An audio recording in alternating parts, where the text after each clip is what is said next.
All right, up next is 1973 Pioneer SX727. These were manufactured between 72 and 74. Specs were shown in the slide, 37 watts per channel, kind of a mid-size unit. Series information, so this is part of the X2X series.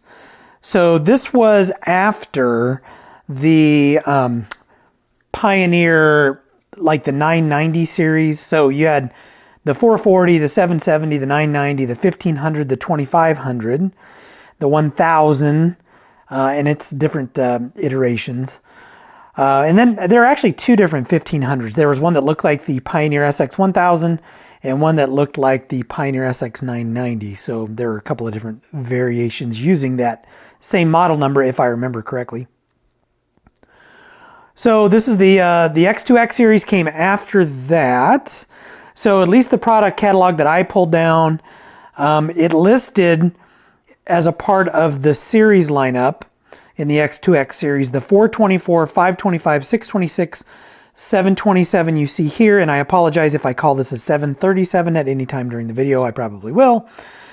And then the top of the line for this series was the 828, however, you had the 2500 and the 9000, at least in the catalog that I saw, and I believe that catalog was dated 72. So I don't think this was the only series they were selling, but you know, they sell them until they don't have any more, right? So in terms of, you know, the aesthetics of this receiver, you know, it's when I think traditional Pioneer receiver, I think of the X2X and the X3X series. I know that the 50 series later on, that reminds me of late 70s.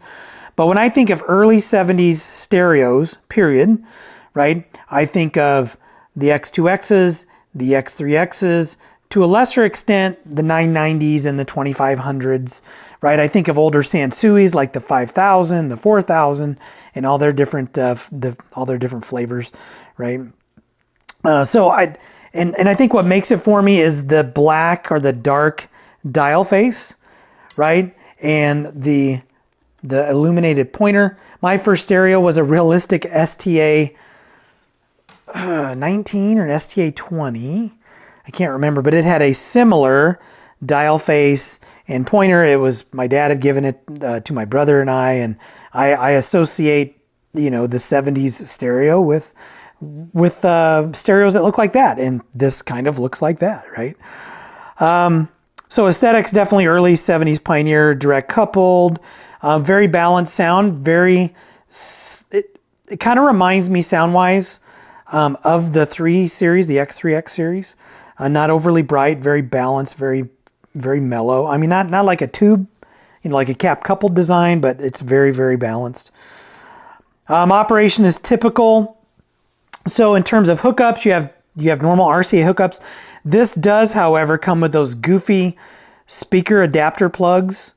And this one actually has some aftermarket, someone had made some adapter plugs, and those are okay. You know, it makes it easier to swap speakers, at least in their original form. You just kept the speakers attached to the plugs, and then you would swap out your Pioneer gear, right? But you wouldn't have to reattach the speaker wires to those adapters. So on this one, someone put banana adapters on it, and you can make your own adapters, but here's the problem. When you do that, the actual adapter spade, right, or blade, I guess, that goes into the receiver on the aftermarket outlet plugs, which is basically, or not outlet plugs, like cord plug, that you use is thicker. So if you use those, you end up pushing the contacts apart a little bit. And then when you go in and use an actual adapter for one of these, it's going to be a little bit loose.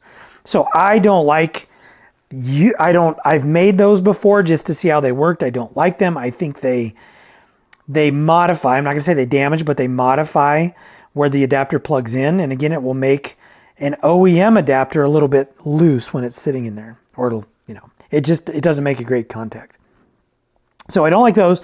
In terms of how this works, now I've got it on speaker off. So you have a power speaker selector knob, which isn't a huge deal, but these sometimes are prone to fail.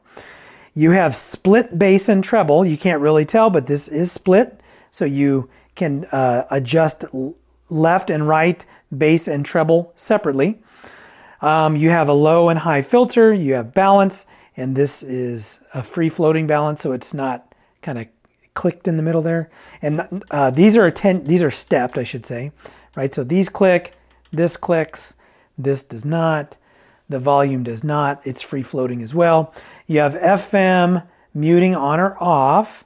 You have FM audio muting, or I'm sorry, you have audio muting, so a 20 decibel reduction in audio. Loudness, tape monitor 1 and 2 buttons there. You have a stereo mono mode.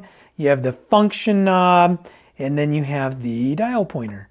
Now you can see the meters moving, but I'm in my basement like usual, so I'm not going to get a good signal down here to show stereo signal. So in terms of hookups, other than the speaker adapters being a pain in the butt, pretty easy to connect stuff to this. Using it, simple, right? Nothing special there. If you're looking to pick one of these up, so some things that you want to be aware of, these are known to have problem transistors in it, so it has transistors on the bad transistor list.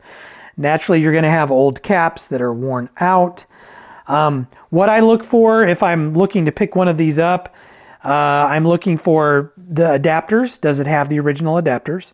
Because even though I have a handful and I collect them, and I have over the last few years, if I don't have to reach into my stash, or if I don't have to buy some, because sometimes people will charge kind of a crazy amount for them, like $40. Usually I try to get them for like 20 for a pair, but they're going up in price just like everything else. So look for the adapters, look for these knobs. So these knobs are unique in that, right, they're straight and then they're kind of flared here, right, towards the back. So these are unique knobs. This has kind of the champagne-ish coloring to it. So you can't really tell, but it's not a pure bright aluminum. It's a little bit darker. I'm not going to call it champagne because the champagne face receivers are a lot more reddish, but it's just a different hue in terms of the aluminum. It's just a little bit darker. I dig it. I like it. Not super shiny and bright. So look for knobs, look for button, right? These button covers. Look for glass, right? So this is one piece of glass. So if this glass breaks, you might be able to get a piece made, and someone can cut out, right, an opening there for the dial knob. At least on the 727, the veneer is wood, so you don't have to worry about that cheap vinyl crap rubbing off. This cabinet is almost perfect. It's as pristine as I've seen on one of these. Just a couple of kind of dings here in the solid walnut sides, but the veneer is all intact, not peeling up. There might be a little spot on the right side over there. In terms of serviceability on these, so it should be easier to work on these. I would say the 737 compared to the 727 is easier to work on. The boards are kind of difficult to get to on this, and it requires a little more disassembly. Like just to clean the pots, you've got to take some things apart, which I think is kind of it's a pain in the butt, to be honest with you. It's overly complicated. It should not be that complicated. So I would say intermediate just because of the amount of disassembly that is required. The layout isn't exactly maintenance or service friendly, I guess is another way to say that. So, just be aware of that fact when you get one of these. Not the easiest thing in the world to work on. In terms of price on these, so a restored, recapped. So this one, if this were completely recapped, all the transistors pulled out, I would say a restored, again, this cosmetically clean, probably between $400 and $500. So they don't break the bank. They're great. They're great receivers. I mean, it's a really good way to get kind of a mid to upper upper, well, because this was like a mid-range, but the top of the line in this series was an 828, so maybe middle to upper range, I guess is one way to see it. For around $400, maybe, if you're lucky, $400 to $500 is a pretty good deal. Working $300. So this one is very, very clean. Not much has been done to it. Some things were done before it came to me. So, one in this shape is probably somewhere between 3 and 4, maybe like a 350. Right? You can pick these up for parts for less than $200. As a matter of fact, if I'm in the market for either a 737 or a 727, my goal is right around $200. Now, 737, I would spend a little bit more. 727, I might try to spend a little bit less, depending upon cosmetically what it looks like. But again, these won't break the bank. They're great. They're great receivers. They once you replace the bad transistors, in those spots where they live, then it will give you, a decent amount of reliable service, right? Now, if you went through and recapped all this, changed all the transistors, changed all the trim pots out, reset the bias and the DC offset and all that stuff, I mean, you could get another 20 years out of one pretty easy. This does have a protection relay circuit, which is nice. So you do get that nice click when you turn it on. So, you do have protection for your speakers, and you kind of know because you hear the click, right? It's not, you're guessing that the circuit is working like on some older series receivers. You know it's working because it either clicks off or it clicks on if something bad happens. So not much more to say about the Pioneer SX727. Great receiver, great middle of the road receiver, great receiver to pick up if you're getting into Pioneer vintage stuff and some of those reliability issues have been worked out. It'd be a great receiver for you to try out. So I think that's going to wrap it up on the Pioneer. As always, if you like what you see, hit like, hit subscribe, and I'll catch you in the next video.